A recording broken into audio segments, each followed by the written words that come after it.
Thank you so much for having me here. Thank you to the amazing Alzheimer's Western Australia who continue to put together people, and that's why I'm really humbled to be part of this symposium this year, because the kind of people that they draw together is almost has an alchemy to it. So I'm so honoured to be here, especially after hearing the two speakers, and probably more excited. I've been writing down while you've been speaking and writing down, and I think I've changed my entire presentation, so just bear with me. It's a real honour to be here, and a recognition that I will be speaking about people living with dementia and people living in the moderate to later stages of dementia for whom communication and with each other isn't possible in this sort of a format. So I really bear the weight of that, and it's this kind of part of my lifelong solidarity project with those vulnerable citizens. So I speak to some of the things I've witnessed myself because they can't be here to do that for themselves. So Jason's asked me to talk about human rights and dementia, and that is a big theme everywhere I've worked around the world and spoken to people. Talking about human rights, it's what's underpinning most of the changes, whether for real or not, in the Australian aged care industry. Before we even get there, looking at, in 2015, the OECD said that dementia receives the worst care of any other ailment in the developing world. And I think that should make us stop to attention and think we can do better. In Australia, we've got the Royal Commission that's pointing that out, making it a bit more obvious for all of us. In 2017, the World Health Organization released a global action plan on the public health response to dementia, and it noted that they're frequently denied their human rights in both receiving services from the community and in residential long-term care settings. And they say that policies, plans, legislation, programs, interventions and actions should be sensitive to the needs, expectations and human rights of people with dementia, consistent with the Convention on Rights of Persons with Disabilities and other human rights, international human rights instruments. And that points to that link that is being made between the CRPD, so the Convention on Rights for People with Persons with Disabilities, and dementia, which is an interesting link, and I know that people are discussing it in lots of different ways around the world. I think possibly, if anything, it points to a language we can draw on, we haven't been able to draw on before when looking at people living with dementia. So how did that link kind of happen between the Convention on Rights, or thinking of dementia as a disability? I'll just finish the Global Action Plan, and it really says that when we get together in forums like this, and Australia, of course, is a signatory to all of these charters and conventions, but we should be looking at in building the knowledge and skills of our workforce so that they can deliver human rights-oriented social care. That includes in long-term care and in home care contexts. So what is this human rights perspective? Basically, it's just saying that it's taking as fundamental that every human, including people with disabilities, have inalienable and universal human rights. That's really all it is. It's starting from that pretty basic premise. So how does the Convention on Rights for People with Disabilities fit into that? In 2006, the UN,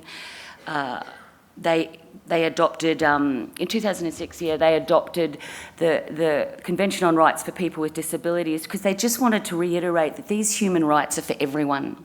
So we're just going to doubly spell it out, the different things that need to be in place so that people living with disabilities are protected by the nation states of the countries that they live in.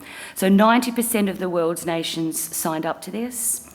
The general principles of it, respect for inherent dignity, of course, just like any international human rights, including freedom, really focusing on people's right to make decisions about their own lives, about things that affect them. And a lovely part of the preamble is respect for difference and acceptance of persons with disabilities as part of human diversity and humanity. So it's a really broad understanding of disability, and it covers a lot of things. So sensory, neurological, physical, intellectual, cognitive, and psychosocial disabilities. So if you're looking at on that level, it's pretty much, because I work in aged care, that's most of the older people that we deal with, that we work with, are experiencing some type of disability. Whether it's they can't walk as easily, they can't hear as well, they can't see as well. And for people living with dementia, obviously there's the cognitive disabilities that uniquely present themselves to each individual as they live with dementia. So it's not so much saying dementia is a disability, it's saying there's a whole lot of stuff that happens when you get dementia, and all of the things that happen can be seen as disabilities. So that's why people with dementia have been really, really excited about this. And Kate Swaffer, for those of you who know her, just wonderful to see her earlier in the year at the World Health Organisation, sitting there speaking like a real activist about this is what's happening and out there, and we are claiming our rights. We will not wait for them to be bestowed. They are ours and we're already claiming them. So it just puts dementia in a totally different space in terms of how we can talk about it. It also presents some real challenges. So Australia has signed on to this as well, and there's a particularly difficult and contested article in the Convention on Rights for Persons with Disabilities, and that is that they enjoy legal capacity on an equal basis with others in all aspects of life. And it really highlights that substitute decision-making has to go, and if it is used, it's an absolute last resort, and that it must be, and this is important, the current will and preferences of the person. Not a paternalistic best interest approach, not what someone else thinks is best for them, or someone else who is saying, Mum would have never done that, which if you unpack that, is really just saying, Mum isn't here. There's no one here. We have to protect something from the past in a person. So it's not recognising the person is there actually before us. So that's, of course, everyone from aged care to home care to individuals thinking, well, how is that possible then? How is it possible in light of all of the guardianship laws, the capacity laws? It certainly is a complete paradigm shift, that's for sure. If we just look at the key aspects of it, the old paradigm is that substitute decision making. It's now I make decisions on my own, or I need support to make decisions. And that support is up for grabs. And I would argue, based on the conversations we've heard today, that support might include very, very practical things like I have consistent people supporting me so that they get to know me and I get to know them, so that trust can develop, so that all the tacit knowing that you spoke about when mothers think there's something wrong with my kid today but they don't have a temperature, and sure enough the next day they get the flu. Is the person a nurse, a doctor or psychic? No, it's that other antenna that we're picking things up.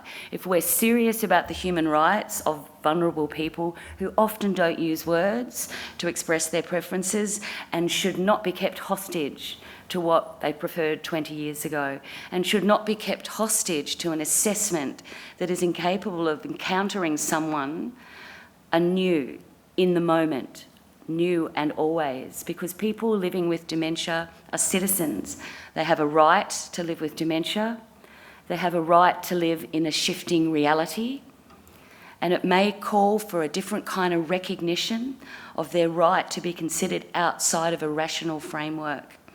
Although that rational framework is becoming more and more rational after I hear people like Fiona speak. So you're starting to put a language around what has previously been inexplicable about those connections and moments. So decision made, and of course, if we're looking at any kind of health setting, we're operating under ethical principles of biomedical ethical principles, which are really about beneficence and really doing something so that we keep people safe and do it for their best interests. But if we've got that medical lens on, best interests are always going to equate to best medical interests, not all of the other interests that people have. So it's going to take a different way of making ethical decisions. And often staff are making those ethical decisions in the moment, instinctively as they practice. Often the decisions they make will never make a multidisciplinary case conference. It won't make it there. It won't make it to the table where there's a talking mat. and thinking about the capacities that we've heard of people to connect and understand each other, we can see that even a reliance on things like talking mats is still a real bias toward rationality, because at some stage I'm still having to think, look, make a decision and say, yes, that one. So there's two different ways of getting to how we can find out what matters to people. So thinking that we don't know better, so that expert I'm an expert carer and I know what's best for you, or nurse or doctor, to actually help the person decide what matters to them, and in the moment is important. As people surprise us, as they weight different things and different decisions in the moment, in their experience of living in the world as citizens with dementia in a shifting reality. So obviously that unrestricted guardianship approach, which really is seen as kind of this benign means of protecting older people. And those of us who've worked in aged care will know, whether it's residential aged care and often home care, people just assume that if someone change address and move into residential aged care, powers of attorney and guardianship just kick in. We just start talking to somebody else about the person, or just assume that someone else is allowed to be at the table. And these are the things we need to be really adamantly moving beyond. So there's that paternalism to understanding the person before us is an equal citizen. And what we need to do to support their decision making, a lot of that is attitudinal, I think. So the Australian Human Rights Commission, they tried to make sense of it too, and in 2012 they came up with a human rights approach for ageing and health, and it was their way of thinking, well, all of the disabilities that come with old age, how can we rethink of those? How can we think about a human rights-based approach based on that Convention on Rights for People with Disabilities? And if you were like me back in 2012, I scoured it to find any reference to people living with dementia, and I found this one little section. It says, in a situation where there is a cognitive impairment such as dementia, Article 12 of the Convention on the Rights of Persons with Disabilities emphasises that a person's decision-making capacity may not be taken away simply by reason of their disability. The Convention requires an approach that moves away from a paternalistic view of an older person with a disability to an approach that centres on respecting their will and choices of a person and ensuring that they are supported in decision-making. And I think that's the loophole, the really important area we need to keep focusing on. What is supported decision-making for people living with moderate to later stage dementia? For the people who are forgotten, who can fall through the cracks of all of these lovely new standards that says things like informed decision-making. Already you've cut out 70% of the people I support. You'll just tick a box to say that's now proxy. Well, we need to get a bit more sophisticated about what we mean about supported decision-making, and now we're hearing the science of this. We've got no reason to say it's airy-fairy and fluffy. It's just an area that we haven't been able to articulate before, but we do know it's there. So it's an exciting time, I think, to be having this conversation. So everyone was still, after the Australian Human Rights Commission sort of came up with that, states and territories were saying, we need some guidance here, like we need to align our laws, because guardianship, powers of attorney, capacity, they're different in every state and territory. So the Australian Law Reform Commission looked at the CRPD and developed what they thought to be some principles around this decision-making, particularly how are we going to we've signed on to this, how are we going to make Article 12 work for everyone? So they came up with the decision-making principles in 2014, and they say that they reflect a paradigm shift. This is not just taking your current model of care and tacking on a tick box that says, I've asked the resident what they want. This is a complete paradigm shift that the United Nations Convention on Rights calls us to recognise people with disabilities, including people living with dementia, with cognitive disabilities. They are equal persons before the law, and they've got right to make choices for themselves. The emphasis is on autonomy and independence of persons with disability who may require support. Their will and preferences must drive decisions that they make and that others make on their behalf. This is really important when you're working, if you're the family member, if you're working with family members. It isn't, I want mum up at 7. I'd like to see my daughter doing more. This is not okay anymore. We actually have a duty of care to uphold the rights of these people, and it means that we need to get sophisticated about what this supported decision-making really means, which again is why I'm so excited about your talk. The decision-making principles, and I won't go through them in great detail, but basically these are the Australian Law Reform Commission said, right, people have equal right to make decisions. All adults have an equal right to make decisions that affect their lives and to have those decisions respected. And anyone will have access to this slide afterwards too. And all the references, I'm happy to be emailed to send any of the references in here to people. Support. Persons who require support in decision-making must be provided with access to the support necessary for them to make, communicate, and participate in decisions that affect their lives. Principle 3, will, preferences and rights. The will, preferences and rights of persons who may require decision-making support must direct decisions that affect their lives. Not what someone decided 20 years ago, not what someone else said is good for them or best for them, not professionals and not anyone else. Safeguards. Laws and legal frameworks must contain appropriate and effective safeguards in relation to interventions for persons who may require decision-making support, including to prevent abuse and undue influence. This is on us. We've got to look at who's speaking the loudest in these dementia care triads, if that's what is before us. We need to question Australia having bipartisan support for a market-based, consumer-driven aged care industry, because now we've got neoliberalism banging onto some of these words of rights and choice and decision-making.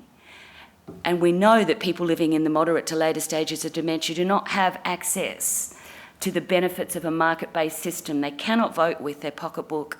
It's hiding and disguising much deeper values and much deeper institutionalised abuse, I think. When you're saying this is for people with dementia and they're going to have all of these choices, and we know that we don't have systems in place to understand what they are, it's disingenuous at the best.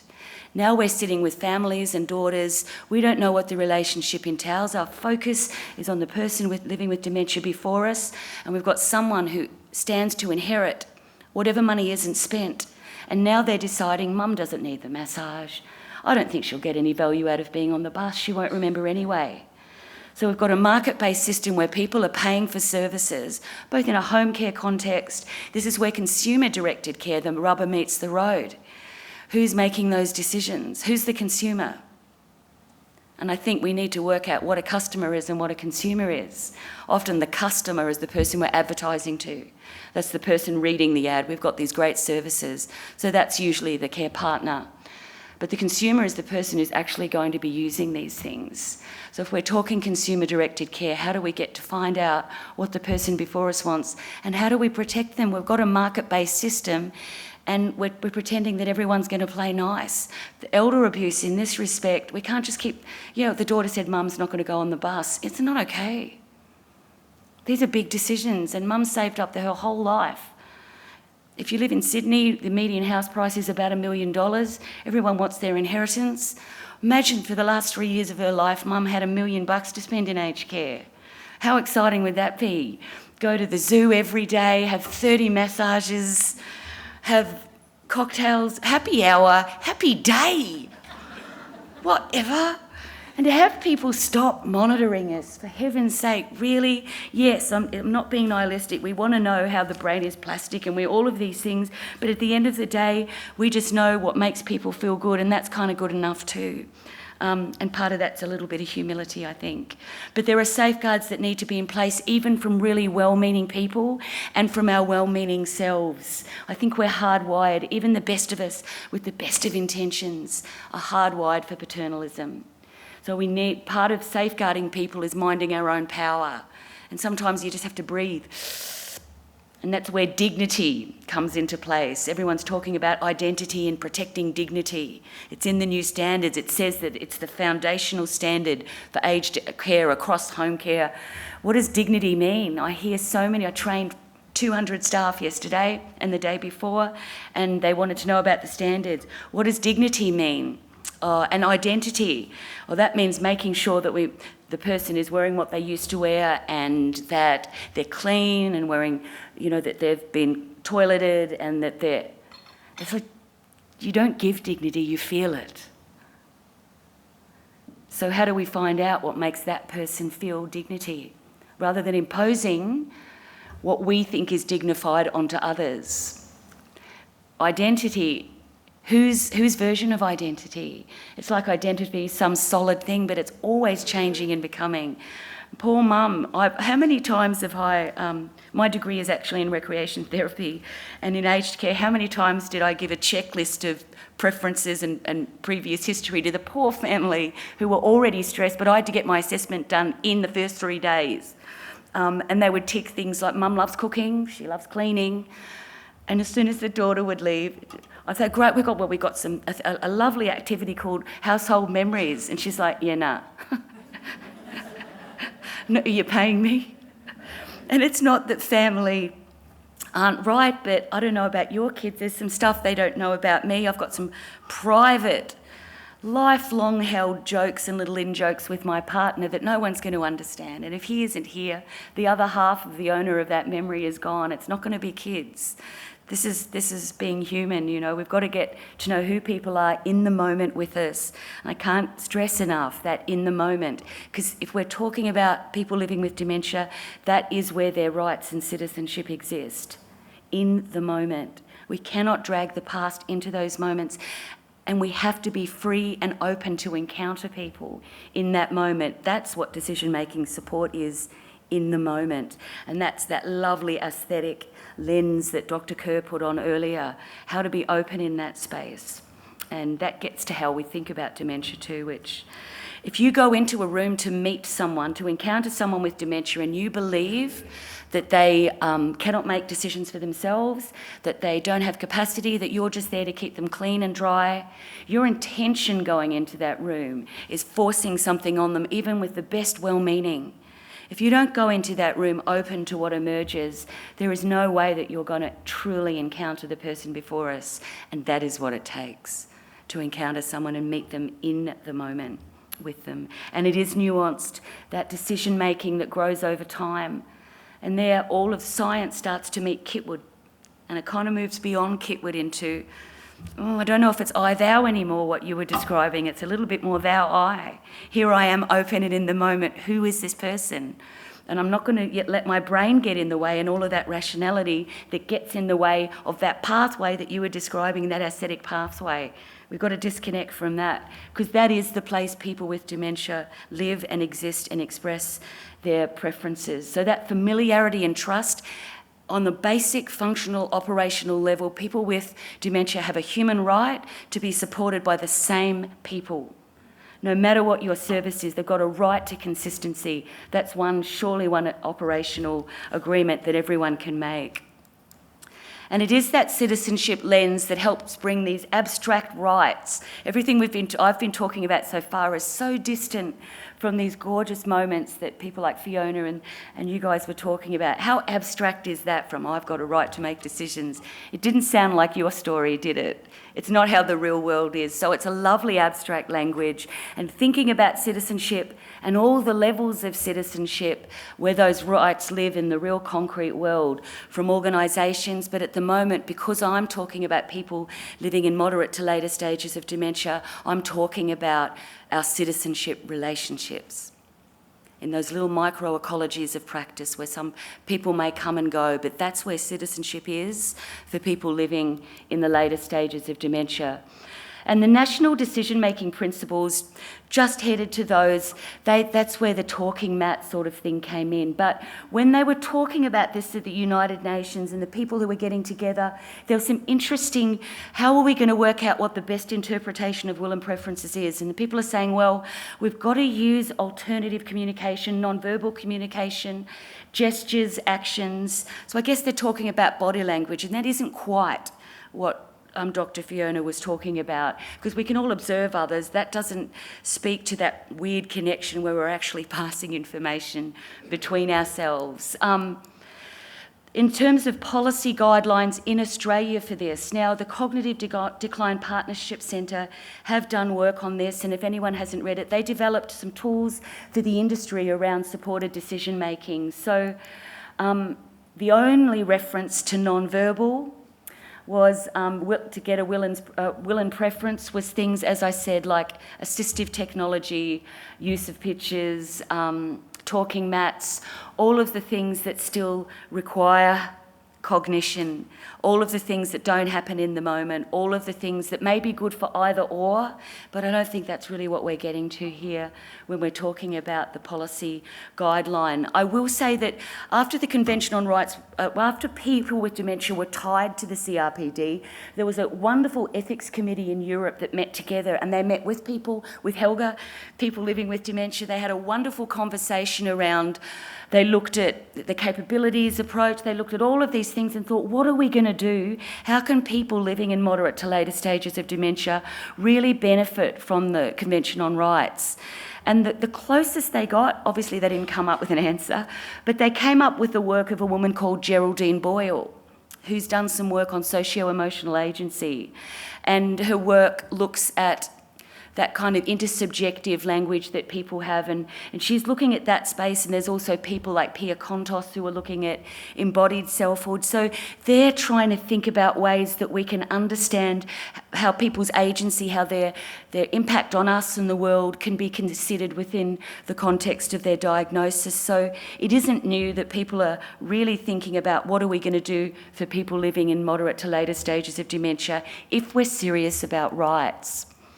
So relational citizenship, this is the work of Kontos and Miller, and there is a wonderful book, I think it's called Human Service Relationships, and they wrote a book chapter for this. It is just wonderful, that kind of almost gets to where you got to, and she talks about relational citizenship, which foregrounds the reciprocal nature of engagement and the centrality of capacities, senses and experiences of bodies to the exercise of human agency and interconnectedness. Now we're beginning to get to, she's talking specifically about people living with dementia, and it further shifts the focus of care from dysfunction and control, so people coming in with a motive of, I'm just going to keep people clean and dry, and to the support of intentional, meaningful and even creative ways that persons with dementia can express themselves. So again, we see ourselves getting to the type of things that Fiona was talking about earlier, and the type of things that would support that practically,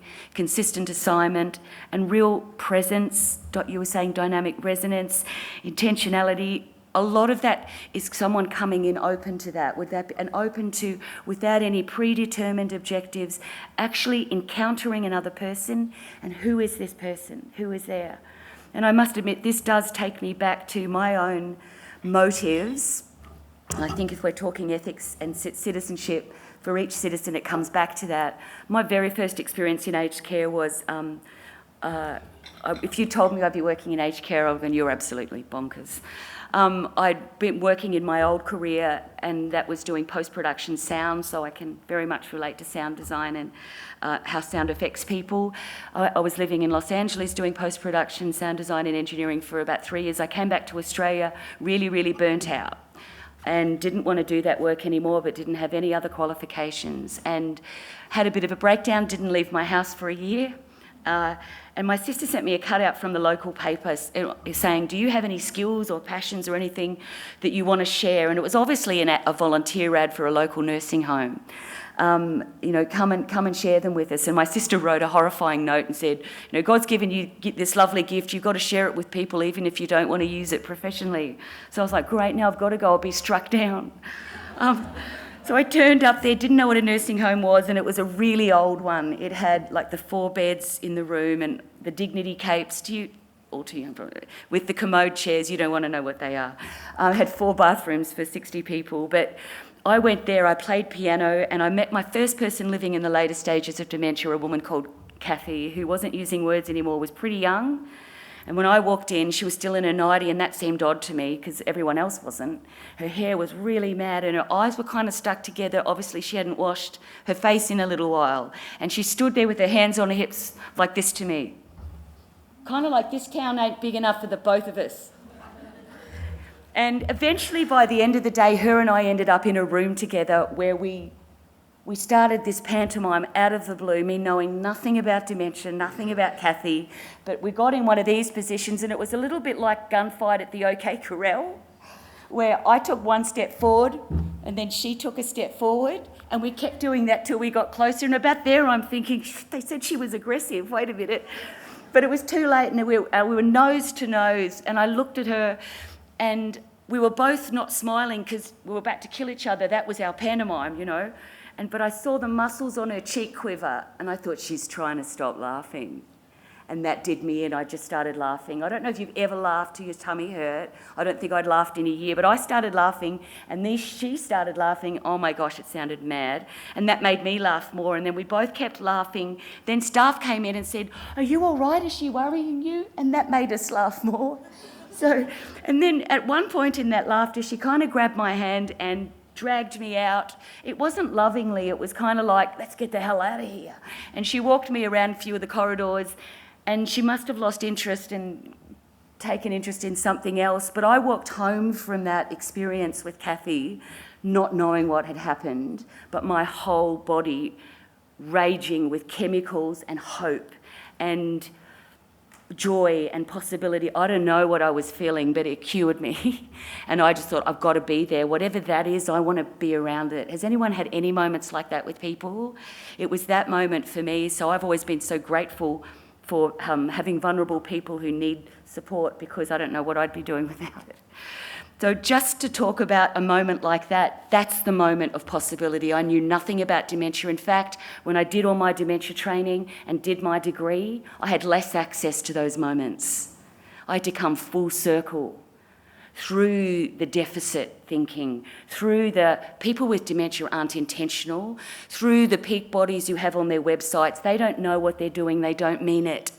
To get that back out of my head, which is debilitating, and it's debilitating for the care staff I work for, who are embodied with the kind of stuff I just shared with you, and then they're taught that it's not intentional and they need to manage it. So all of people's expressions of preference and deep connection and even play are pathologised now. Not only are they seen non-intentional, so I'm not going to encounter it, they're seen as something that needs to be drugged or managed or tied down. That's what's happening out there. So of course our key barrier to the rights of people with disabilities and people living with dementia is to just say one thing: I believe you. I do not have to tie it back to your previous values, because I don't know what segment of reality you're in, but you've got a right to be there, because I'm drawing on universal human rights to claim that. You've got a right to live in a reality, and even though someone may say, Dad would have never done that, I don't know where you are at that moment where you're weighting your values. But I believe you, I trust you, and I'm going to be with you. And you know what? Dementia is a mystery, and it remains a mystery. And a little bit of humility is the key, I think, to say we don't know. For the person before us, and that's hard as a professional, you want to have the answers. I know that people would be happier if they did gardening like they'd always liked it. I know they'd be happier if they went for a walk. I know they'd be happier if they didn't have that third glass of wine. Or would they? And we don't. None of us are even making wise decisions for ourselves. So I do have to check the time. Oh, fantastic. What time do I finish? Thank you. Are you going to go like that? Thank you. Oh, that's so exciting. So wonderful. So getting to that citizenship lens, getting to that space, I wasn't planning on telling the Kathy story, but that Kathy story is where the world exists for people living in moderate to the later stages of dementia. It's real. We're now starting to get some science around it, what we've always suspected and known. And now we need to start looking at what are the barriers to that micro citizenship space. What are the barriers to justice in that space? What are the barriers for these micro moments of justice and solidarity? What is happening in those tiny citizenship spaces where we know it is the only form of contact people living in moderate to later stages of dementia have with the world. Just on the most practical level, if they're using words but not often, or they're using words that don't always equate to common meanings, then we know that the only way they're connecting with the world is in those micro spaces, through their bodies, through their emotions, and in the space where they're transferring stuff inexplicably between me and Kathy and between themselves and others. That's where citizenship lives, and that's a space that we really have to look at. So and of course Glenn knew this ages ago, if you remember Glenn Rees, who was CEO of Alzheimer's Australia and then got the big gig at Alzheimer's Disease International. Back then when they brought in consumer-directed care, he was dead set suspicious, and when he spoke about what is this going to mean for people with dementia, he said this is only going to be possible. And at the time he was doing a speech talking about the overuse of antipsychotics and benzos for people living with dementia, and he said, look, the only hope is that that staff get to know people with dementia and are there with them in the moment, supporting them to make decisions. And I think, again, that's something that we've all known for a long time. So the barriers to those tiny, in-the-moment spaces of potential freedom, and I would even say joy and deep connection that people with dementia still have access to, that we don't have words to describe, it's that huge iceberg beneath the top of the water where we all are existing in those inexplicable moments, that we've got a couple of words we can put to, and maybe some more words, thanks to your work. The focus on the diagnosis, illness, deficit, I'm not going to get into that old medical model, social model. We need brilliant clinical medical care and understanding and continued efforts to look after people as well as possible. If you look at some of the clinical failings in aged care, the topmost one is medication mistakes. Medication errors, and that's the most thing that families complain about.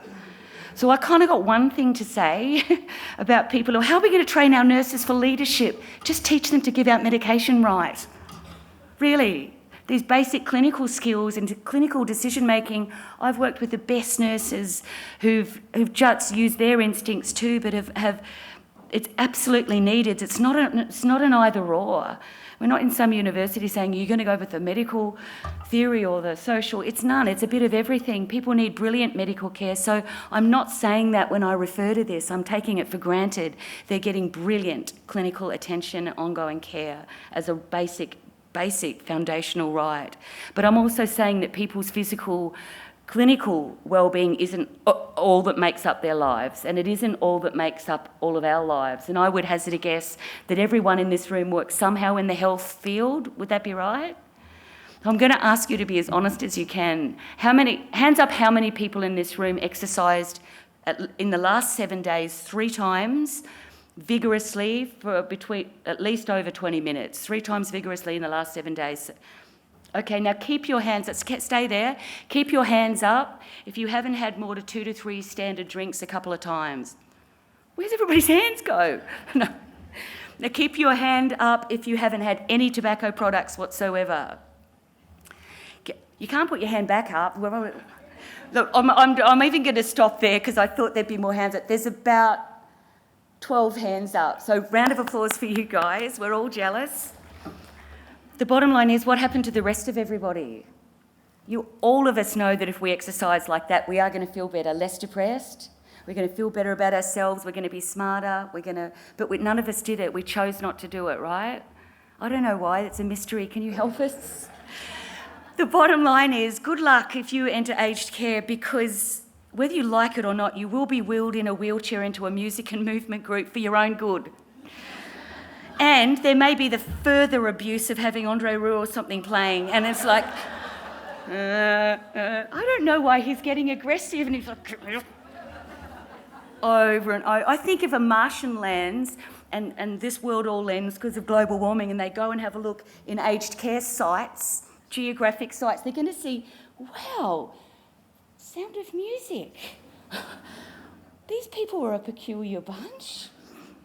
That is, I think, the main thing they'll find if they dig anything up. But my point is, This focus on deficit, it's important, but it can't be everything about a person's life.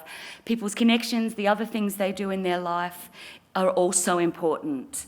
So staff are told to keep professional distances. We're the experts. There's that real custodial approach, particularly for people living with dementia. But more importantly, and I think this is really relevant to people doing any consumer satisfaction or outcomes, and success is measured by treatment outcomes. It's super badly weighted. The only one that isn't, and Australia should be proud of this, is the government experience report that doesn't weight anything. So all the other wellbeing, they get mixed up between hotel services and quality of life. So they'll ask questions like, a Likert scale of 5. So do you answer this question? I get good nutritional food here. What if I don't want nutritional food? Do you know? So everything, I do lots and lots of activities that I enjoy. What if I want to stay in my room? So there's no option. My family are told all about my care. Really? If I want them told? So we've got to be really careful when we're looking at treatment outcomes, what we're defining as success. So the question would be, there's stuff here to do that I enjoy if I feel like it. I enjoy the food here, as opposed to weighting those kinds of questions. But again, our success, and definitely the success within, say, residential aged care, that we still get goals for people's mobility. Joan will maintain her mobility. And she's 92. And I'm not talking about giving up, but it's like everyone's setting ourselves up for failure. Is someone just going to admit we're all vulnerable? And that we are, old age isn't a sickness, it's a blessing. And that there's a lot of stuff that comes with it, physical, cognitive decline, probably a fair whack of both. We never know what range that's going to be, but welcome to being human. I just worked with staff yesterday to say that the nurses are, I will, such and such will get this type of food and they will improve dexterity and they will, that's how we're still kind of measuring the success. I know in the community with consumer-directed care, people get to set their own goals, but really focusing on vulnerable people for whom other people often set goals. So looking at the pathologizing, where are we? Professional distance and that intentionality piece we spoke about earlier, it's a real risk. I'm really convinced that this focus on deficit is kind of in the ballpark I just spoke about. And working out what is it that prevents me from encountering a person living in moderate to the later stages of dementia. It is going to be some really practical things. It is going to be training, but it's also going to probably be a bit deeper in terms of stigma across our culture around how we think about losing what we value greatly. We've got these, independence and rationality that are they're kind of parading as universal values, and I don't think that rings true for all of our lives. So they become the key goals that we aim for. You see all of these choice and decision-making and independence that we speak about start to make their way into policy speak. Like this is the goal of the care plan, rather than something that we're actually looking at giving people the capacity to pursue themselves. So the behavioural and psychological symptoms of dementia paradigm is a great risk, but so is the way we think about people living with dementia. And how we think about people living with dementia does run deep. Even before training, we have a fear of vulnerability. All of us do, I think, especially in Western culture. My partner is Sri Lankan, and we spent some time over there, and I definitely felt a sense that if I was vulnerable there, I'd be less vulnerable. It's not about actually the act of being vulnerable or however I broke down, it'd be what it meant in that culture, and we know what that's like. I spent 3 years in the United States, and I know they don't take to vulnerability very well.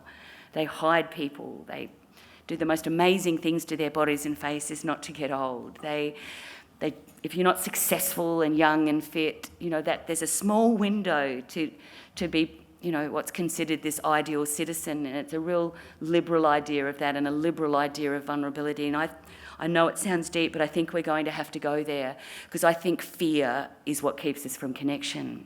So then it becomes serious and a human rights issue. And I think we're afraid of something, so we make it other than ourselves, so we can make it other than ourselves and say, well, I'm not that. I'm going to look after it, but I'm not that. At some stage we've got to say, this is all of us. And in fact, the preamble demands it. It says respect for difference, to see all types of disabilities as part of being human, as a natural part of our humanness. I know dementia isn't a natural part of ageing, but it certainly is a natural part of our human experience. Dementia is in the world. What we make of it is up to us. And I think and that's exciting. That means we've got control over that. We can make of it what we want. And I think together we can make it something else. I think we ought to see the world in terms of beauty and joy and love, all of those things. Dementia is in the world, and so that ought to be our approach to dementia, looking for the type of depth of connection. There's your ethical answers in a nutshell. Truth is beauty, beauty is truth. That is all you need know on earth. And maybe that's where we need to get to have this aesthetic approach become the way we think about people living with dementia, so that we are open in those spaces to deeply support them and be connected to them. So where does this leave us? We are left with a market-based, consumer-directed aged care industry. So yeah, that's problematic, because people can't vote with their pocket if they've got dementia and can't respond to those kind of market surveys and things. But there's also a little glimmer of light here, because it's the only thing that I've found has more power than the full-on biomedical approach to dementia. And I speak from experience, standing before a board where the nurses used to win the argument by saying, no, it's clinical risk, we have to do this. And I could say, actually, you'll get higher occupancy if you promise people they'll have the same staff. I don't need to wait for the research. The market demands it. That's what we're doing. So research is sort of going, okay, we don't have that power anymore. It is an overthrowing power. As citizens, we say we demand to be supported by the same people. We demand to wake up when we want to wake up. We demand just the tiny little day-to-day freedoms. If people demand them, we don't need to wait for the research. And so this is a language that can help get in there and be used in powerful ways for goodness, not awfulness and rottenness. So dignity, identity, and dignity of risk. That dignity we spoke about earlier, dignity is a feeling that people feel, and they decide what they need to feel a sense of dignity. People's identity is always unfolding and becoming. We need to be open to what that is. I worry about assessments that grab a snapshot of people and that we can tick a box to say that we're maintaining identity. So when they audit us, we can say, yep, it's doing this, and it's maintaining identity. That we can do better. We can definitely do better than that. And to be open to who a person is becoming.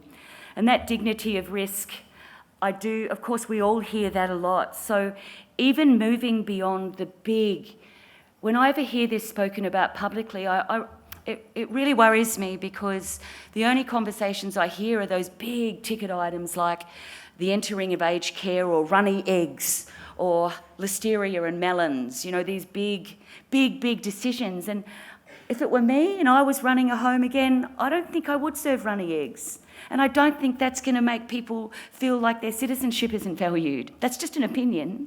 And if there's another melon you could get than the one that's dangerous, why not? If we've limited our understanding of what freedom means to those few items, it's pretty shallow, isn't it? It's like, if you're given mum choice, yep.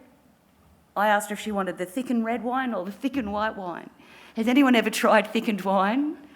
Just don't do the thickened champagne. It's especially green on St. Patrick's Day. But we've got to do better than either or decisions, and those big ticket items. And I know sexuality gets a lot of airplay, and that's because people are interested in it and they're interested in freedom around it. I'm not disinterested. But it isn't the day-to-day freedoms that are happening right now. Right now, at this moment, in residential aged care, I can tell you, everyone's been wrenched out of bed, whether they wanted it or not, in most places. They've been washed in a hurry because there aren't enough staff with enough time to connect in these kind of ways. This is happening right now. This conversation shouldn't be about melons. It should be about what these citizens need in order to be treated like fellow human beings, is my thought on the dignity of risk. The models of care, I know I'm going to go out on a limb here, finishing up with that, but we've looked at, as you said, service models, but even philosophies, person-centred care, relationship-centred care. Relationship-centred care has been my life's work. That's where consistent assignment came from, and if anyone has ever heard me speak before, it's all on that. And I've had to take a step back from it because it's apolitical. It has unquestioned power in those relationships for the most vulnerable people in those relationships. And so I step back from it.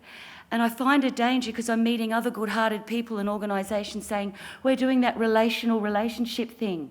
They've really got to get in there and say, relationships aren't just with people, they're with power and the institutions and the state. And these are the things we need to keep an eye on in our tiny citizenship relationships. So relationships aren't enough. And individualised care, finding out all about a person's preferences and all their needs and wishes will be met, none of that is what we're talking about. It's a real risk that we're going to make person-centred care about, let's grab a few individual wishes, and relationships about unquestioned relationships where the person is vulnerable to the power within them. So we're going to need to, I say, move beyond models of care, go to a citizenship model that doesn't demand citizenship or personhood to be bestowed.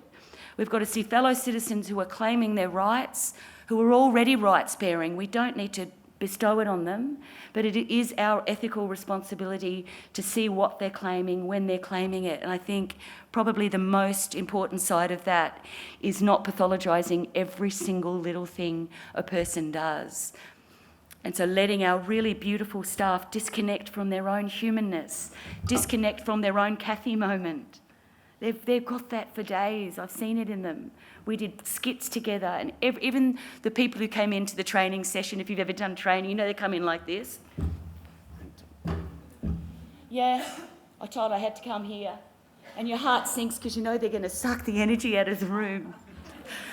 And they think you can't see them because there's 40 people, that you can't, your whole focus isn't on the person going, this is bullshit. But to see them at the end of the day do a play on stage in a tiny little room where it's the most soulful connection with someone and they write the script, they've got the capacity, they don't need training, they need untraining. That's what they need. They need access back to that stuff they've already got with their own daughters and babies and children. You saw that mother. I'm pretty sure she didn't read a guidebook, and if she did, she probably regrets it.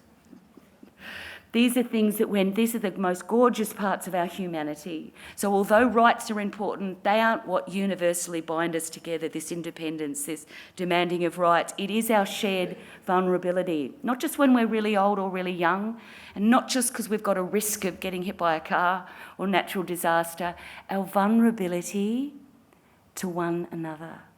When we are open in that moment, I am completely vulnerable to the person living with dementia who's called to me before I can rationally think about it like Kathy, and I'm there. I'm there in a moment of co-created absolute joy, inexplicable joy. There's no words for what happened with Kathy and I, and we have constant access to that space. How are we going to support staff to be in that space? So my last little dot there is, this was from the I forgot to put the reference there, this from the 2018 OECD report. It said, look, despite significant research efforts, much about the condition remains a mystery. No treatments have been developed that can effectively cure or halt the progression of dementia. There's been no new medication for 20 years. The stigma surrounding dementia has led many people to believe that nothing can be done. So I think what can be done is us and what we make of dementia and how we accept ourselves and redefine our own humanness in the context of dementia being in the world. And that's it for me.